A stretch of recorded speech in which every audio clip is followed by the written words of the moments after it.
Bienvenue dans l'émission Being Tired.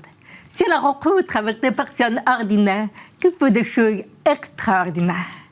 Des personnes qui, à leur façon, vont décider de changer le monde et qui vont vous inspirer. Ma première invitée est Aïcha Ndoye, une chirurgienne qui chante à l'oreille de ses patientes. Elle, qui adorait la musique et enregistrait des disques quand elle était jeune, a dû mettre sa passion de côté pour se consacrer à ses études. Aujourd'hui, Aïcha a trouvé un nouveau public et révolutionne en douceur la relation médecin-patient. Mon deuxième invité est Didier Roche, un serial entrepreneur qui a créé plus de 20 entreprises ou structures associatives dans sa vie, avec plus d'une centaine d'emplois créés. C'est d'autant plus remarquable que Didier est devenu aveugle à l'âge de 6 ans. Deux invités engagés et qui essaient chacun à leur niveau de planter des graines pour un monde qui leur ressemble. Bienvenue dans Ravu qui nous rejoignent. C'est parti pour deux rencontres très inspirantes.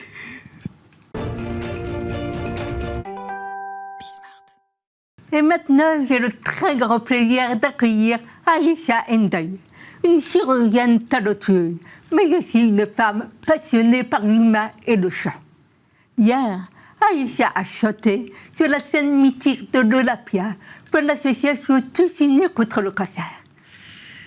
Aïcha, avais-tu imaginé un jour fouler cette scène extraordinaire qu'est l'Olympia? Jamais de la vie. Non, pas du tout. Je ne m'y attendais pas, même pas dans mes plus grands rêves. Donc c'était extraordinaire. C'était merveilleux. Émotionnellement, comment ça va? Beaucoup d'émotions. J'ai reçu énormément d'amour et d'émotions hier et j'ai du mal à redescendre. On va te laisser redescendre. C'est ça. D'ailleurs, d'où vient cette vocation pour la chirurgie gynécologique? En fait, j'ai toujours, depuis que je suis petite, voulu être médecin. Après, ma spécialité, c'est venu au fur et à mesure de mes stages où j'ai beaucoup aimé la gynécologie obstétrique parce que c'est quelque chose de très vaste comme spécialité, où on touche beaucoup à la femme. Et après, au fur et à mesure, je me suis orientée vers la chirurgie et la cancérologie en particulier. D'accord. Donc voilà. Et d'ailleurs, à ce propos, est-ce que tu voudrais bien nous rappeler les chiffres du cancer pour les femmes? Alors, en France, il y a 58 000 cancers du sein tous les ans. Dans les cancers gynécologiques, il y en a un peu moins, à peu près 5 000, tous cancers confondus. Donc, c'est un cancer qui touche énormément la femme et bien sûr, il y a beaucoup de travail à faire à ce niveau-là. Et quelles sont les opérations que tu effectues le plus souvent? Alors moi, je fais beaucoup de cancers du sein, donc beaucoup de scénologie. Donc c'est mon activité principale, c'est les tumorectomies quand il y a des cancers du sein et aussi la reconstruction mammaire après les chirurgies qu'on effectue. Et tu nous disais tout à l'heure que tu adorais le chant, puisque tu as fait la scène de l'Olympia. Oui. Et d'où est venue cette passion? Comment tu as réussi à concilier ça avec ta vocation? Ouais. Alors du coup, moi, j'ai vraiment une vocation pour la médecine et une passion pour la musique depuis toujours. Et après, c'est vrai que faire un choix entre les deux est très difficile parce que c'est deux parties de moi-même, hein, finalement. Et donc du coup, j'ai fait mes études de médecine et parallèlement, j'ai continué à chanter un peu. Au bout d'un moment, la médecine a pris le dessus hein, parce que ça prend énormément de temps. Ouais. Donc j'ai dû mettre la musique un peu de côté. Et finalement, la musique m'a rattrapée dans mon métier. C'est-à-dire mais en fait, je connaissais les vertus de la musique parce que je sais que quand on est bébé, nos mamans nous chantent des berceuses et ça nous apaise. Et je savais qu'il y avait quelque chose à jouer là-dessus. Et une fois, une patiente avait du mal à se calmer avant une intervention et on n'a pas pu l'anesthésier et l'endormir. Et j'ai essayé, j'ai tenté de chanter une chanson pour essayer de la calmer et ça a marché. Et à partir de là, j'ai commencé à l'intégrer dans ma pratique. Et maintenant, j'ai mon nouveau public. Voilà. Exactement. Et un public captif. Exactement. Mais surtout un public coquille. Tout à fait. D'ailleurs, c'est ce qui fait votre réputation aujourd'hui. Et d'ailleurs, concrètement, comment ça marche en fait? La patiente est stressée, vous chantez un petit peu. Que vous pourriez nous mettre dans la situation? Ouais, c'est assez simple. En fait, on arrive au bloc opératoire. Je vais voir la patiente toujours avant qu'elle soit endormie. Et puis à ce moment-là, j'essaie de voir si elle est vraiment... alors que tout le monde soit stressé, c'est normal, mais il y en a qui le sont plus que d'autres. Et quand je vois que la patiente est vraiment très angoissée, je lui propose de chanter. Et que vous pourriez nous faire un petit extrait pour qu'on ait l'impression la prochaine fois que je ferai opérer de vous avoir retenu. Oui, si vous voulez. Ah bah, ouais, Je vais vous chanter une chanson que je chante de temps en temps à mes patientes. D'accord. Alors, don't make me close one more door.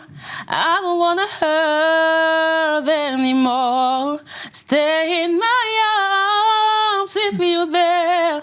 Must I imagine you there? Don't walk away from me. Wow. 'Cause I have nothing if I don't have you. Et là, elle dort. Ah, c'est vrai. Donc, en même temps, il y a ta synchronicité avec l'anesthésiste qui, en même temps, l'endort au moment où je chante. Mais c'est complètement génial, parce que je ne sais pas si vous vous rendez compte, mais je suis sourde. Oui. Donc, complètement hermétique à la musique. Mais vous avez réussi à me tenir le parle. C'est vrai. Oui. Ah, c'est tout Je ça. ne sais pas comment le public va le vivre, mais vraiment, bah, bravo. Ah, mais merci. Et du coup, ça me permet de rebondir sur comment, psychologiquement, avez-vous vécu cette sortie de Youn Dokofer en introduisant la musique dans un milieu qu'on connaît comme plutôt fermé, plutôt hermétique, on va dire, à tout ce qui est spirituel, on va dire. Effectivement, oui, c'est vrai que le domaine de la chirurgie est un domaine assez technique, essentiellement masculin. Alors maintenant, ça commence à changer, on a de plus en plus de femmes, mais c'est vrai qu'introduire ça dans un milieu où je suis une femme, je suis noire, je suis jeune, et je suis arrivée, j'ai commencé à essayer d'intégrer un peu la musique dans ma pratique. Au début, c'était pas bien perçu. D'accord. C'est-à-dire ça paraissait un peu fantaisiste, en se disant, en fait, c'est pas l'endroit pour introduire de la musique. C'est pas l'endroit pour. Ici, on est là pour opérer, pour soigner les gens. Mais en fait, ce que j'explique toujours à mes compères et mes confrères, c'est que pour soigner le corps, il faut aussi soigner l'esprit. Et du coup, j'ai persisté dans cette activité-là parce que j'y croyais et que je voyais les résultats. Et maintenant, c'est rentré dans les mœurs, en tout cas là où je travaille, c'est totalement accepté et même demandé.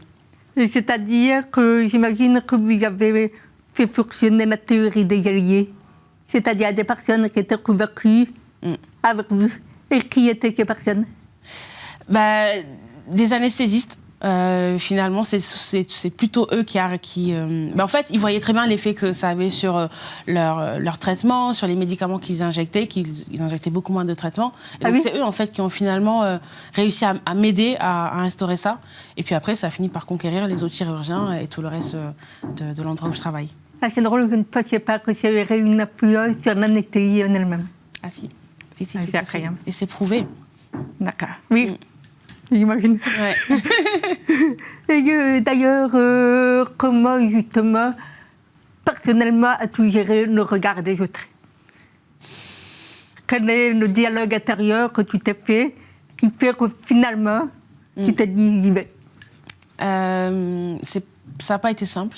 Il y a eu beaucoup de remises en question.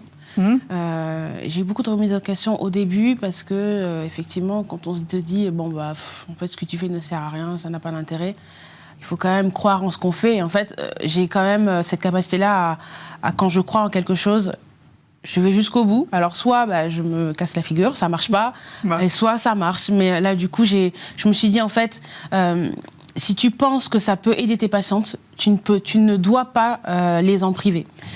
Et donc, c'est ce qui m'a permis de continuer. Et j'ai mis mes œillères et j'ai continué dans ma pratique. Et maintenant, ça a payé.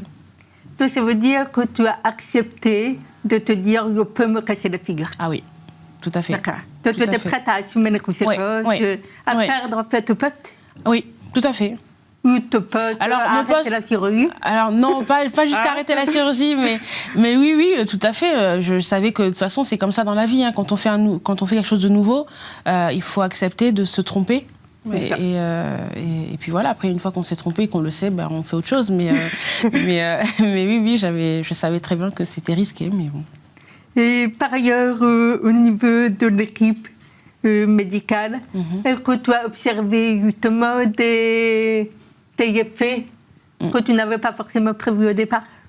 Oui, tout à fait. Alors, du coup, maintenant que mes collègues, que ce soit les infirmières, les chirurgiens avec qui elles travaillent, savent que je fais ça et que les patientes en sont satisfaits, ils ont envie, en fait, que le processus aide les patients du début à la fin. Parce qu'en fait, c'est une chaîne. On accueille la patiente, elle arrive au bloc, on l'opère, puis elle sort. Et en fait, finalement, j'ai vu qu'au fur et à mesure, tous les petits maillons de cette chaîne ont commencé à essayer d'apporter leur touche, d'aider les patientes, eux aussi, à leur manière. Génial. Et du coup, concrètement, comment ça se traduit ? Alors concrètement, par exemple, j'ai des chirurgiens qui ne savent pas du tout chanter et qui viennent me voir en me disant « mais moi je ne sais pas chanter, qu'est-ce que je pourrais faire ?» Et du coup, on en discute, je leur dis « mais attends, toi tu es super drôle, tu pourrais les faire rire. » Donc on essaie de trouver des choses comme ça et ça marche très bien. Et par exemple, des fois, il y a des chirurgiens qui viennent me chercher en me disant « est-ce que tu peux venir chanter pour ma patiente parce qu'elle n'est pas bien ?» Donc, même les brancardiers qui vont chercher la patiente, ils discutent avec les patientes en disant « vous allez voir, ça va être super ce que vous allez vivre. » Donc du coup, tout le monde essaie de rentrer dans cette bulle-là et c'est super. Donc en fait, j'entends bien, ça permet de réintroduire encore plus d'humanité dans la prise en charge. Exactement. D'accord. Et est-ce que ça a un impact en fait sur la durée de séjour du patient, sur lui post-opératoire? Oui, alors du coup, il a été prouvé que la musique, alors je vais pas parler du fait de chanter, c'est parce que il n'y a pas eu d'études là-dessus, mais en tout cas sur les bienfaits de la musique, sur déjà la durée opératoire et le post-opératoire, ça a été prouvé que ça diminuait la durée d'hospitalisation également. Donc ça a des bienfaits à tous les niveaux. D'accord, oui, ça j'imagine. Ça, personnellement, me va très bien, même si je n'entends pas, avoir fait ce genre de choses, parce que c'est ce moment, finalement, qu'on nous accorde. C'est cadeau qu'on nous paye, en fait. Donc vraiment, je suis très admirative. Et par ailleurs, j'avais quand même envie de revenir sur la question de la vocation versus la passion. Oui. Alors, toi, tu as une garde dans le milieu médical, mais tu sais que dans la vie professionnelle, dans les entreprises, dans les administrations, on est également confronté régulièrement à ce genre de situation. Donc, quel conseil nous donnerais-tu pour arriver à nous aligner, à nous épanouir, sans nous sacrifier d'un côté ou de l'autre? D'un côté ou de l'autre. C'est très important comme question. En fait, je pense que dans la vie, on n'est pas obligé de choisir. Quand on choisit, on renonce. Choisir, c'est renoncer. Moi, c'est ma philosophie. Donc, quand on a une passion, effectivement, il faut gagner sa vie, il faut travailler. Il faut savoir qu'on peut faire les deux. C'est pas incompatible. On est dans une société où on nous apprend il faut faire des études, il faut travailler, vous rentrez chez vous. Voilà. C'est notre mode de vie, de fonctionnement. Mais il faut savoir qu'on peut très bien allier les deux. Alors, si on n'arrive pas à les allier au sein même de notre activité professionnelle, on peut le faire parallèlement. Et c'est pas un défaut d'avoir une passion et de vouloir l'intégrer dans sa vie. Et il faut surtout pas la laisser tomber parce que ça fait partie de nous. Et laisser tomber sa passion, c'est laisser partir une partie de nous. Moi, c'est comme ça que je le vois. Ça fait partie de l'équilibre. Exactement. Et ça impacte sur la vie professionnelle. Parce que si vous avez à côté une passion qui vous procure du bien-être, forcément, ça va se ressentir sur vos performances professionnelles. D'accord. Voilà. Donc moi, c'est pour ça que je trouve que c'est super important de garder cet équilibre-là. Aïcha, oui, merci de nous avoir fait rentrer de ton univers et de nous partager ta passion. Merci à vous. Merci à vous. Merci beaucoup de m'avoir accueillie. Et je suis très contente. Merci. Merci. Et maintenant, je suis ravie d'accueillir Didier Roche, un serial rêveur comme il aime être appelé. Chaque barrière lui donne envie de créer une solution. Résultat, il a créé plus de 20 entreprises, associations, entreprises de l'économie sociale et solidaire. Son combat porte haut les couleurs de la différence et va faire une farce. Alors Didier, qu'est-ce qui t'a donné envie de devenir serial entrepreneur? Bien, comme tu l'as dit tout à l'heure, j'aime à me définir comme un serial rêveur et chaque rêve, j'aime à lui donner vie pour que je puisse rêver de nouveau. Donc à partir de là, je réfléchis quand je veux mener un rêve en une réalité, à quelle structure lui donner. Donc ce sont parfois des sociétés de l'économie ordinaire, pure business. Ce peut être à d'autres occasions des associations, des entreprises de l'économie sociale et solidaire. Donc toujours avec cette envie de pouvoir sortir du projet ou en tout cas le piloter sans être dans l'opérationnel à terme. Donc je regarde toujours, quand je donne vie à un rêve, la manière dont je peux laisser ce rêve à quelqu'un, à des personnes, des équipes par exemple, pour pouvoir garder un œil dessus, j'ai presque envie de dire, pour voir si les choses se passent bien, et puis peut-être un jour le confier à quelqu'un d'autre. C'est un peu comme les enfants, on fait des enfants, mais finalement c'est pas pour soi, c'est pour un moment les confier à quelqu'un d'autre pour que ce qu'on leur a donné puisse être perpétué dans le temps, se développer et prendre des chemins de jolies histoires. Donc ça veut dire que tu as un degré de confiance en l'autre extrêmement fort. Ça veut dire que, je ne sais pas si on peut parler de confiance, mais surtout dans la notion de partage, j'aime partager des histoires et finalement j'aime, oui, faire confiance en l'autre peut-être, que l'autre me fasse confiance peut-être aussi, mais surtout qu'on écrive des choses ensemble. Je crois que c'est ça qui me passionne dans les entreprises que je peux prendre. Et donc la confiance, à un moment, elle va être nécessaire à d'autres occasions, mais je crois qu'on en parlera peut-être un peu plus tard.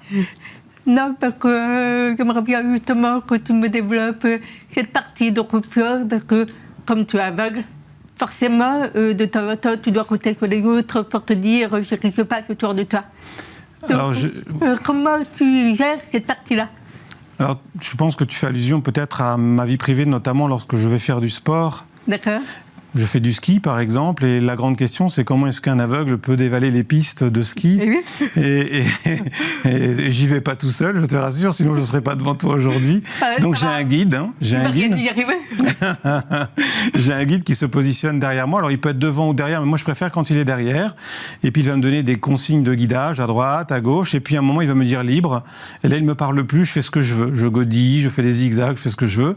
Et puis lorsque je suis trop près du bord, ou près d'un moment un peu risqué, d'une situation risquée, mais il va me remettre au milieu en disant à gauche, à droite. Et puis lorsqu'on veut glisser un peu en touche-ousse ou passer un moment un peu compliqué, un peu dangereux, il va me demander de tendre la main, donc main droite, par exemple, je tends ma main droite, là il vient prendre ma main, et on skie tous les deux la main dans la main, et là j'avoue que ce sont des moments assez magiques que l'on peut vivre, donc quelque part c'est une liberté, et oui, je ne sais pas quand je skie ce qu'il va y avoir au bout de ma spatule dans le milliseconde qui suit, mais ma foi, j'aime vivre dans le risque, peut-être quelque part, et c'est comme ça que je m'épanouis en tout cas.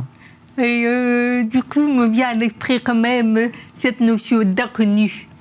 Parce que comme tu ne vois pas finalement, tu ne sais pas ce qui se passe, et qu'il y a une botte devant toi, et que de manière générale, comment tu gères l'inconnu ?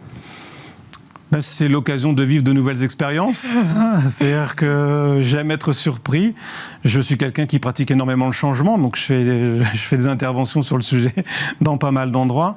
Et en fait, je ne me pose pas de questions. Je sais désormais que je sais gérer ce qui va arriver, alors avec plus ou moins d'élégance parfois, parce que quand on tombe, c'est jamais très joli, avec plus ou moins d'humour et avec plus ou moins de disponibilité mentale pour prendre la chose avec légèreté ou pas, tu vois, parce qu'il y a des situations un peu humiliantes quand même parfois, mais finalement, je traite toujours ça par l'humour, et puis je sais que je peux m'adapter. Il y a des gens autour de moi qui à tout moment aussi peuvent s'adapter. Quand je suis perdu dans la rue, par exemple, je peux demander à des gens, donc ça ne m'inquiète plus en fait.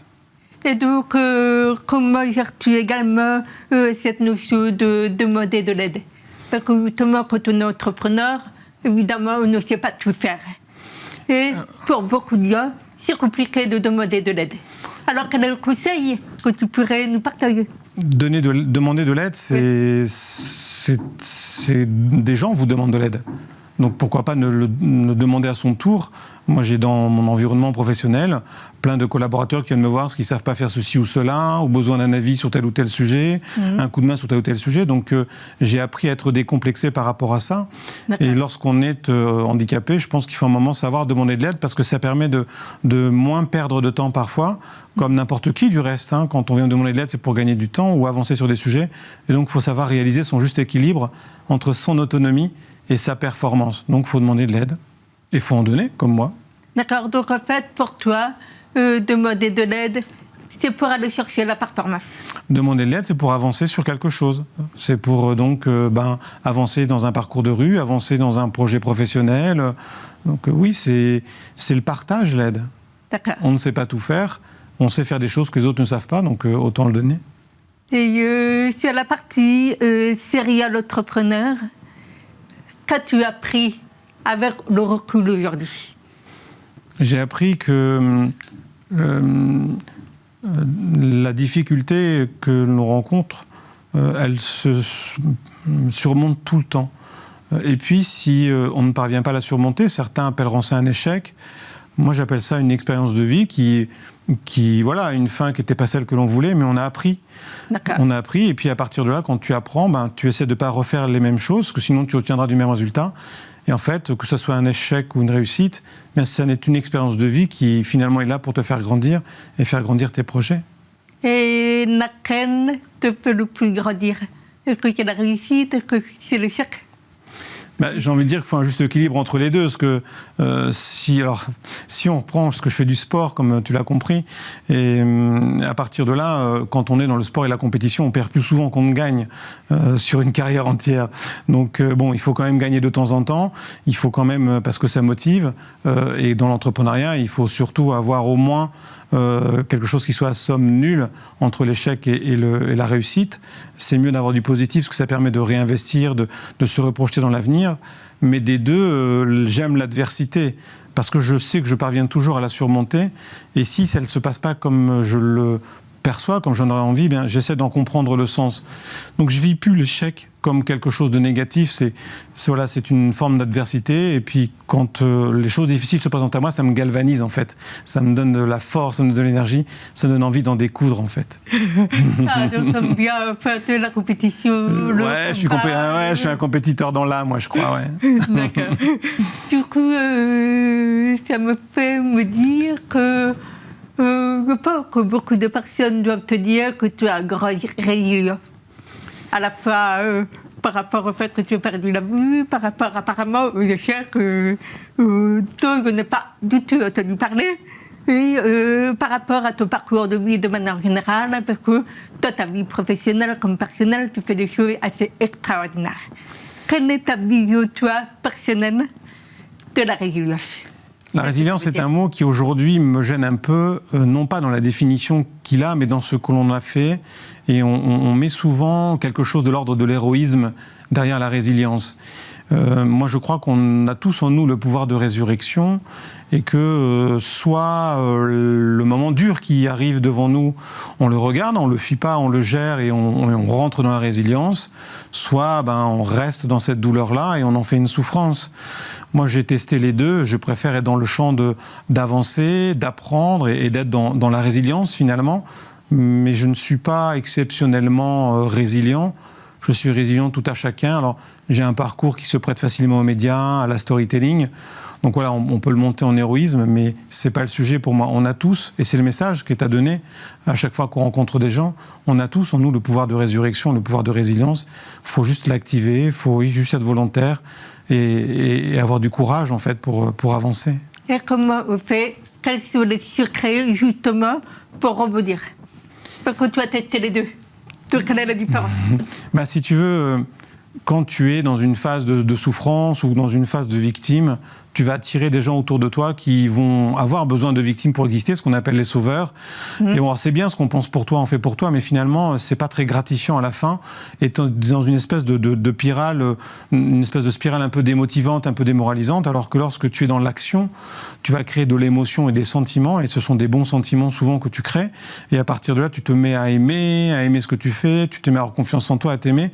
Et moi, je trouve ça beaucoup plus galvanisant et beaucoup plus motivant que de pleurer sur son sort, et j'aime à dire que plus que de pleurer sur son sort, il faut en comprendre le sens pour avancer finalement.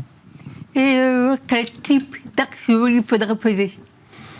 Je crois qu'il y a 3 types d'actions dans la vie. Il y a l'action de « je rêve », j'imagine, et déjà on est dans le moment émotionnel, dans le moment où on construit un schéma, ensuite le moment arrive, donc on est le jour J, ça se passe jamais comme prévu, mais ça se passe souvent bien, et puis quand ça se passe pas bien, il faut encore une fois en tirer les bonnes leçons.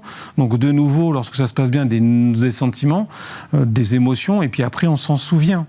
Et ça, c'est magique. C'est-à-dire que dès qu'on se met dans l'action, on rêve, on fait et on s'en souvient. Et moi, mon objectif de vie, c'est de faire en sorte que, finalement, chaque seconde qui passe dans ma vie devienne le bon souvenir de la seconde qui suit. Et dès lors qu'on fonctionne comme ça, on a une vie qui est tout le temps joyeuse, malgré les douleurs et les difficultés qu'on peut rencontrer. Et d'ailleurs, que tu as des secrets pour nous aider à adopter cette même philosophie? Moi, je suis un pragmatique par nature. C'est-à-dire, je vois ce qui me fait du bien et je vois ce qui me fait pas bien. Et ce qui me fait pas du bien, je l'évacue. Donc j'ai compris que de pleurer 24 heures sur 24 sur un sort, parce que je suis le pauvre handicapé de la bande, ça me rend pas heureux. Donc moi, je cherche simplement ce qui me rend heureux. Et voilà, et un petit moment dans la rue, ça sent bon, un joli parfum, un oiseau qui chante. J'ai 3 fois par jour l'occasion de prendre déjà du plaisir, c'est quand je mange, que j'adore manger, j'adore les bonnes odeurs et ainsi de suite. Donc voilà, j'essaie de profiter au maximum de la vue. Et puis, j'aime à dire aux gens qui me sont proches, laisse le malheur aux autres, ils sauront en faire bon usage. Et aujourd'hui, maintenant que tu as créé une vingtaine de structures, quel est ton moteur ? Mon moteur, c'est le partage. C'est d'être dans ces moments où on construit ensemble. C'est l'action, en fait, mon moteur. Et puis, c'est de voir des sujets avancer, de m'épanouir aux côtés des autres et de voir les autres s'épanouir à mes côtés. Et finalement, d'écrire des belles histoires et de vivre des bons moments. C'est ça, moi, qui m'intéresse. Alors, j'ai cette chance d'avoir une expérience d'entrepreneur et de savoir concevoir et mener des projets. C'est ce qu'on dit, en tout cas. Et donc, voilà, je vais parfois accompagner des gens dans la réalisation de leurs projets. Mais mon moteur, c'est ça. J'ai envie de dire, c'est l'autre. Je recherche à combler l'autre. S'il peut me combler, tant mieux. Et si on est dans le comblement réciproque, c'est notamment c'est la gratitude, en fait. Tu vois, et je cherche ça tout le temps. Parce que c'est jouissif, en fait. Et oui, tu as fait une question peut-être un peu déroyante, un peu particulière, tu me diras. Mais dire que les chefs d'entreprise ont souvent beaucoup d'ego. Il faut en avoir beaucoup pour réussir. Mais une fois, je donne des cours dans des écoles de management, notamment, ou dans des sociétés. Mais là, c'était dans une école de management où je fais des conférences et un jeune se lève à un moment et me dit « Monsieur, je voudrais prendre la parole. » Je dis « Oui, qu'est-ce que tu veux ? Enfin, c'est quoi ta question ?» Il me dit « J'ai pas de question, je voudrais vous remercier parce que enfin un chef d'entreprise formidable, humaniste, pas égoïste, etc. » Donc il me fait une longue liste. Et là, je lui dis « Écoute, moi je suis là pour t'apprendre le management, donc on va casser le mythe tout de suite. Vous êtes combien dans la salle ?» Il me dit « On est à peu près 200. » Je fais « Tu vois, je pense que mon ego est bien plus grand que vos 200 égos, tous réunis ici. Sauf que ce que j'ai compris, c'est que pour en jouir, il fallait que je le mette au service des autres. Parce que j'ai appris dans la vie que si je le tournais vers moi, eh bien, je générais beaucoup de frustration parce que finalement, ce que j'en retirais n'était pas suffisant, pas assez ceci, pas assez cela. Maintenant, j'aime à le donner. Et il est grand, mon ego, parce que j'ai beaucoup de fierté, et voilà. Mais j'aime à le donner et ne rien attendre en retour.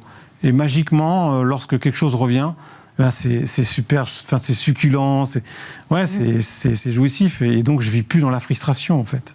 Ah, génial. Et si tu avais un petit message à faire passer aux personnes qui ont peur et qui n'osent pas. Moi, j'ai beaucoup eu peur dans ma vie. Maintenant, j'ai beaucoup moins peur. En fait, ce que j'ai découvert au travers de toutes mes aventures, c'est que finalement, ce n'est pas parce que les choses sont difficiles qu'on n'ose pas les faire. C'est parce qu'on n'ose pas les faire qu'elles sont difficiles. C'est parce qu'on en a peur qu'elles deviennent difficiles. Mais dès lors qu'on ose, par magie, les choses se réalisent. Ça se fait pas toujours comme on a imaginé, mais ça se fait. Et puis, peu à peu, on prend confiance en soi. Donc, il faut oser, surtout oser. Et puis, un petit clin d'œil à nous deux. Moi, souvent, dans la vie, on m'a dit « Mais Didier, tu sais, t'es aveugle, c'est pas possible. » Et un jour, j'ai décidé d'être aveugle et parfois sourd pour ne pas entendre ces gens-là. Et puis, constater finalement que, depuis la nuit des temps, l'homme s'est toujours mis des barrières que d'autres hommes sont venus faire tomber peu à peu. Et finalement, je me dis que le mur de l'impossible recule devant l'être qui marche. Donc en route et bonne marche. C'est ça que j'ai envie de dire. Wow. Et merci beaucoup pour toute cette inspiration. Je crois qu'on a pendant 14 minutes, on en a pris plein la vue, plein les oreilles. Donc, tu handicap, le mien, tu me desservis et c'est parfait. C'est la fin de cette émission. J'espère que vous avez passé un très joli moment avec nous. Et à très vite pour la suite.